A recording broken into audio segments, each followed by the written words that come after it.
Uzi's a really interesting player because prior to this year, everyone always said he was the best player to never win anything. But he's now won an LPL title, has a chance to win an international MSI title, and that would propel him forward into the conversation in a very strong way. And this year, I feel like he's understood how he, as well as his team, have to be very good in order for him to get recognition. Uzi is playing the best that he ever has in his career. Normally when you have a domestic split from Uzi, he still makes a lot of uncharacteristic mistakes that you don't normally see from him on an international stage, but he was just a completely different animal. It used to be before that Uzi was kind of this mad dog on a leash and his team just kind of held the leash back. This time around he's more of the leading sled dog, you know, charging forward to victory and really paving the path for RNG.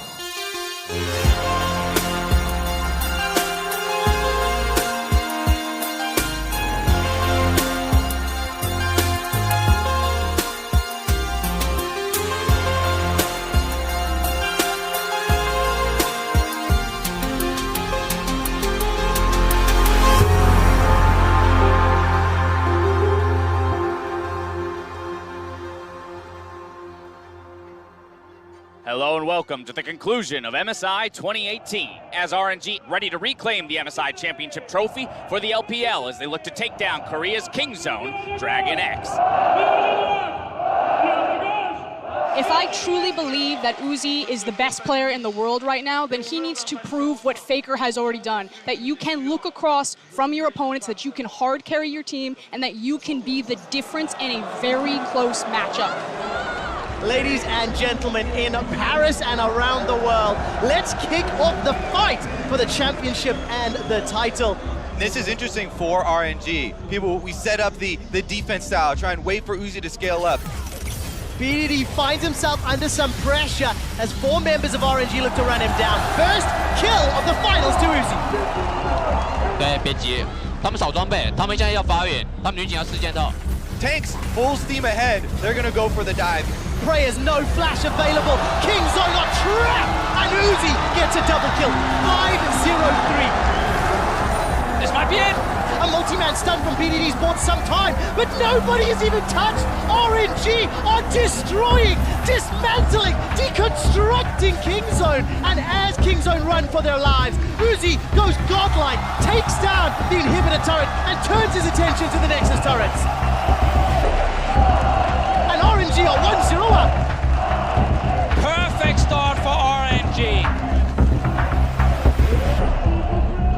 What's interesting about the LPL in general, and especially Royal Never Give Up, is that they've kind of always been like this. They go to the international tournament, and all the way back to 2014, they would just play Raise the Puppy, protect Uzi. And it's interesting because in the context of the best teams of the world, you would always say that the team who plays multiple styles, that is triple threat team, is always going to have an advantage because they can play to that diversity, they can change up their playbook. We're loading up onto the Rift. It is game 2.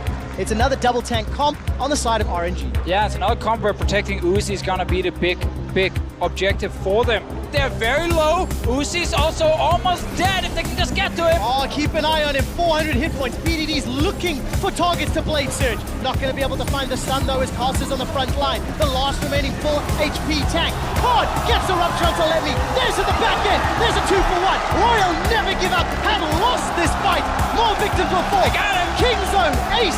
Royal Never Give Up. 没关系，没关系。可惜。这个阵容确实伤害不太足。对，可惜。没关系。King Zone are gonna be able to take the Nexus. 没关系。没关系，加油！ King Zone melts through Royal Never Give Up and even the series 1-1. In sports, and also in League of Legends, it's usually seen as an insult to be called one-dimensional. Every team that does something really well, you go into the playoffs, and because you only do one thing, someone counters you, and then you lose. And like, oh man, they really just have to be a more complete team.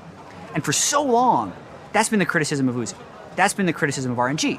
You can't win by funneling all your resources into one dude and just letting him carry. But that's how they won LPL. And if they win MSI, I think they can actually start changing that conversation. As far as being a complete team, if they just do one thing really, really well and win a tournament with the #1 team from every single region, I think that can change the way teams approach the game. You can hear Zenith cheering as we load up onto the rip. Here comes Uzi. Two-shot barrage tags onto Prey. The flash towards.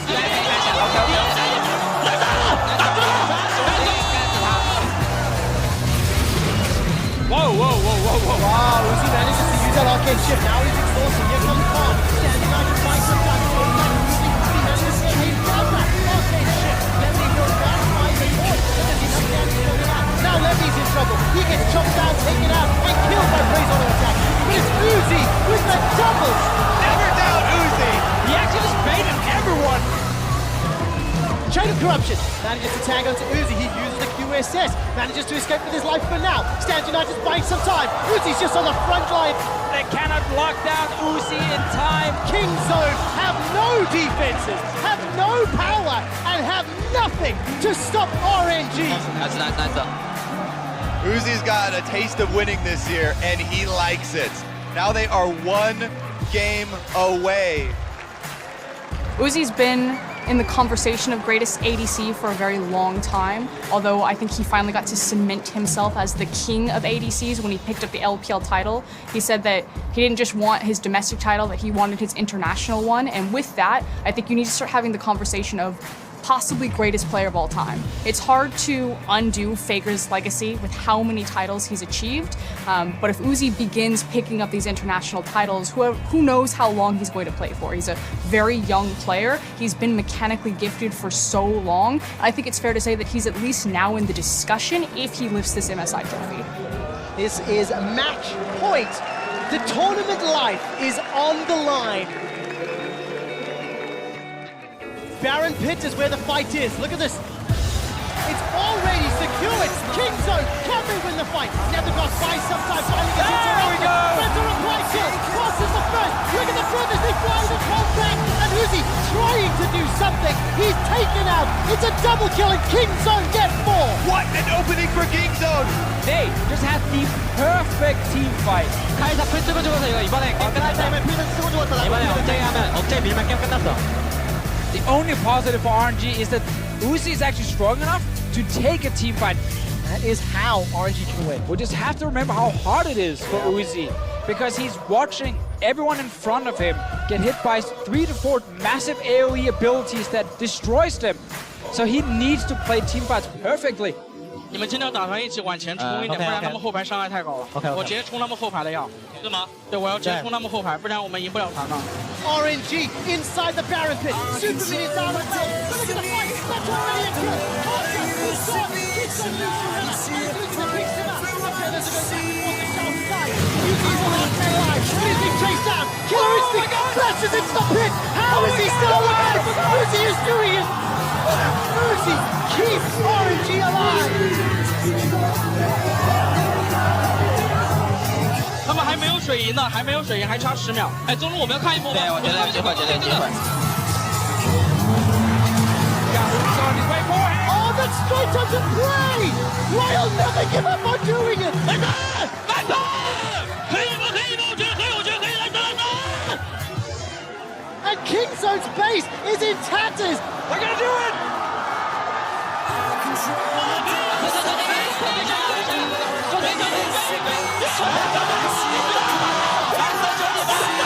Royal never give up, rule the world.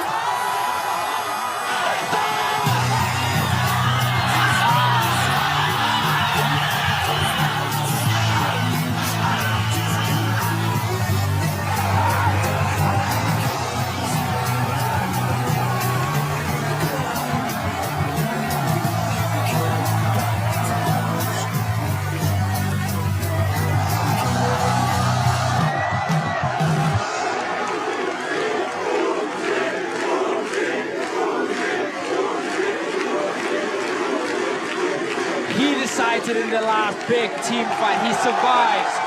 What a year for the best player in the world, Uzi.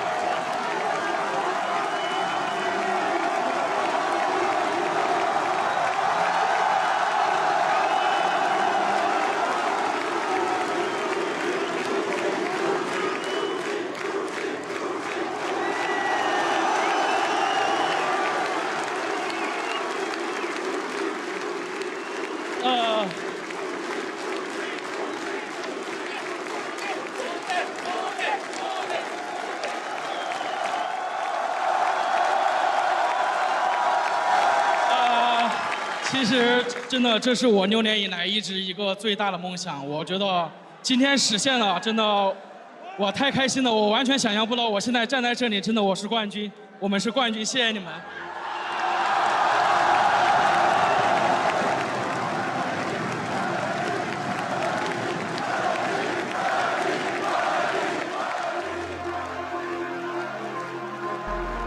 They've constantly been second place behind Korea. You know, maybe you take 2015 out of there, the collapse of the LPL. It was then 2016, the rebuilding, 2017, the re-emergence of the LPL, and now 2018, you know, coming to reign their dominance. He's vindicated China and himself. You know, it's no more second place. It's grabbing hold of the first place and proving that they truly are the best region in the world. 你有很期待现在抱着这个奖杯回到中国，回到上海吗？哦，非常的期待，因为我们俱乐部也有很多的奖杯，但是世界赛的奖杯还没有。我觉得这个就是当有人去参观我们俱乐部的时候，我觉得这个真的是非常强大的一个奖杯。